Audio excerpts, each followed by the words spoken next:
प्रिय मित्रों नमस्कार।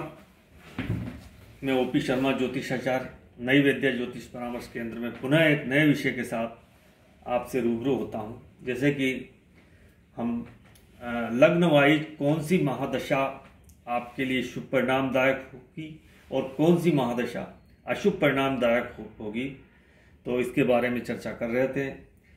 जैसे कि मैंने बताया पूर्व में भी कि कुंडली में चाहे जितने अच्छी राजयोग बने हो, नवमेश और या पंचमेश या लग्नेश की युति हो, धन योग बने हुए हो और प्रसिद्धि योग बने हो या पंचमहापुरुष योग या आदि बने हो, लेकिन उनकी महादशा यदि नहीं आती है तो हमें उन राजयोगों का कोई परिणाम नहीं मिलता है और हमारी जो लाइफ है वो संघर्षपूर्ण ही रहती है।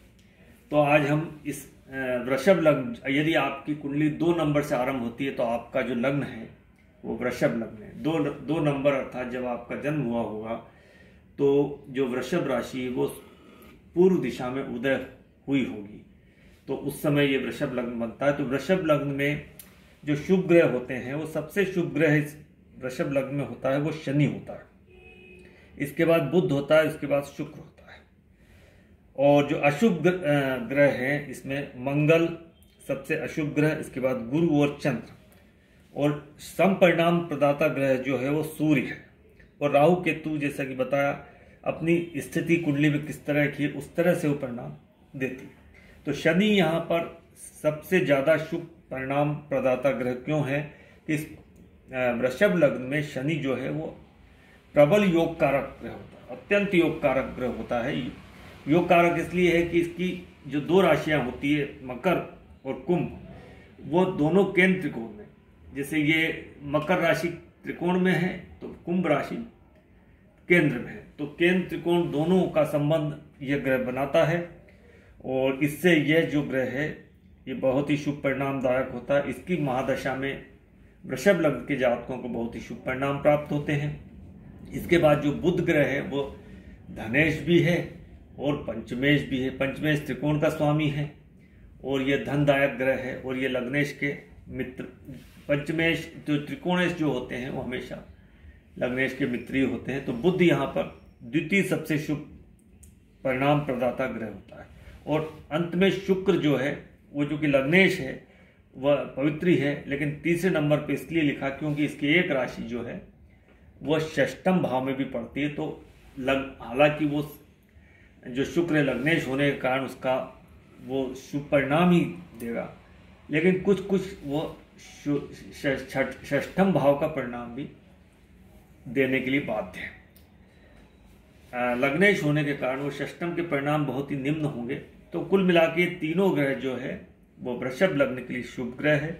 इनकी महादशा या अंतरदशा या प्रत्यंतर दशा जब भी जातक को प्राप्त होगी तो जातक को शुभ परिणाम प्राप्त होंगे, बशर्ते ये ग्रह कुंडली में अच्छे बैठे हों, 6ठे 8वें 12वें भाव में ना बैठे हों, ये नीच के अस्त के ना हो। यदि इन स्थितियों में ये ग्रह होंगे तो परिणाम तो शुभ फिर भी देंगे, लेकिन उनके शुभता में कमी जरूर आएगी। अब हम इस कुंडली के जो अशुभ ग्रह है, सबसे पहले मंगल की बात करते हैं। मंगल इसलिए सबसे प्रबल अकारक या मारक ग्रह है क्योंकि इसकी एक राशि तो सप्तम भाव में पड़ती है। सप्तम भाव जो कि मारक भाव भी होता है, अष्टम से द्वादश होता है, इसलिए यह आयु की हानि करने वाला ग्रह भी माना जाता है, यह मारक ग्रह होता है। और दूसरी राशि इसकी व्यय भाव में पड़ती है, तो लगन का व्यय होता है यहाँ पे, तो इसलिए मंगल को सबसे प्रबल मारक माना जाता है। मंगल सबसे अशुभ परिणाम देने वाला ग्रह होता है वृषभ लग्न की कुंडली। दूसरा जो ग्रह अशुभ परिणाम देने वाला होता है वो गुरु होता है। गुरु अष्टमेश है और एकादशेश भी है। तो अष्टमेश और एकादश जो दोनों अष्टम भाव जो कि सबसे ज़्यादा दुस्थान माना जाता है, सबसे ज़्यादा बुरा परिणाम दाता भाव होता है।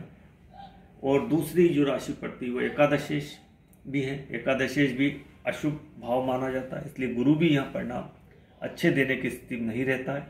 इसके बाद चंद्रमा जो है वो इस कुंडली में तृतीयेश है, तृतीयेश जो कि अशुभ भाव ही माना जाता है। और इस चंद्रमा की महादशा में जातक को अधिक परिश्रम करना पड़ता, मेहनत करना पड़ती है, अधिक प्रयास करने के बाद परिणाम प्राप्त होता है, संघर्ष करना पड़ता है। इसलिए 3 ग्रह जो है मंगल, गुरु और चंद्रमा वृषभ लग्न की कुंडली में अशुभ माने गए हैं।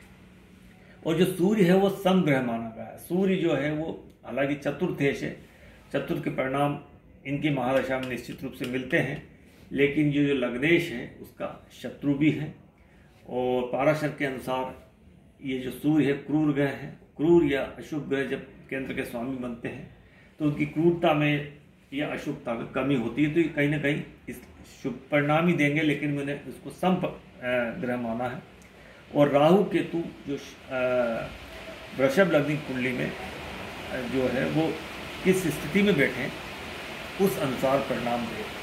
तो मित्रों, जैसे कि बताया कि कोई भी ग्रह कुंडली के वो अपनी महादशा अंतरदशा में ही एक्टिव होते हैं और उसी में परिणाम देते हैं। कुंडली में चाहे जितने अच्छे राजयोग बने हों, पंचमहापुरुष योग बना हो, धन योग बना हो, या महाभाग्य योग बना हो, या महायोग बना हो, लेकिन अगर केसरी योग बना हो, लेकिन परिणाम कब मिलते हैं? उनकी महादशा अंतरदशा में। और जब शुभ ग्रहों की महादशा अंतरदशा अपने युवा काल में, जब पढ़ाई लिखाई के समय या व्यवसाय के समय जब से आरंभ हो जाती है, तो व्यक्ति प्रोग्रेस करता है।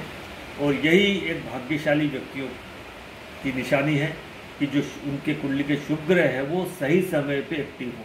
बाय द वे, ये जो ग्रह है वो आपके युवा काल के पश्चात प्रौढ़ावस्था में यदि वो एक्टिव होते हैं तो वो उतने आपके लिए कारगर सिद्ध नहीं हो पाते हैं, या वो परिणाम नहीं देंगे। और इस जब आप व्यवसाय कर रहे हो, नौकरी कर रहे हो, आपके प्रोग्रेस का समय, उस समय ये अशुभ ग्रह एक्टिवेट हो जाते हैं, तो आपको कहीं के बाधा ही उत्पन्न करेंगे और आपकी प्रोग्रेस बाधित हो जाती है। आप जो प्रोग्रेस, जो मान सम्मान जीवन काल में मिलना चाहिए वो नहीं मिलते हैं। तो यही कारण है भाग्यवान व्यक्तियों की कुंडली में जो सही समय पे शुभ ग्रहों की जो महादशाएं या अंतर्दशाएं एक्टिव हो जाती है तो वो प्रोग्रेस कर जाते हैं, मान सम्मान प्राप्त करते हैं और समाज में, देश में, अपने क्षेत्र में वो प्रोग्रेस करते हैं, प्रसिद्धि पाते हैं और अपना नाम करते हैं। तो मित्रों, ये जो वृषभ लग्न के जातकों के लिए कौन से ग्रह कारक हैं या शुभ परिणाम दाता है, एवं अकारक ग्रह या अशुभ परिणाम दाता एवं सम ग्रह आदि कौन से ग्रह होते हैं, कौन से ग्रहों की जो महादशा अंतरदशा आपको शुभ परिणाम या अशुभ परिणाम, सम परिणाम देने वाली, उसकी जानकारी मैंने द्वारा आपको संक्षिप्त में देने का प्रयास किया गया। वीडियो आपको यदि इंफॉर्मेटिव लगता है तो चैनल को लाइक, शेयर, सब्सक्राइब कीजिए। और जो वीडियो आपने पूरा देखा इसके लिए मैं आपको थैंक्स बोलता हूँ। नमस्कार।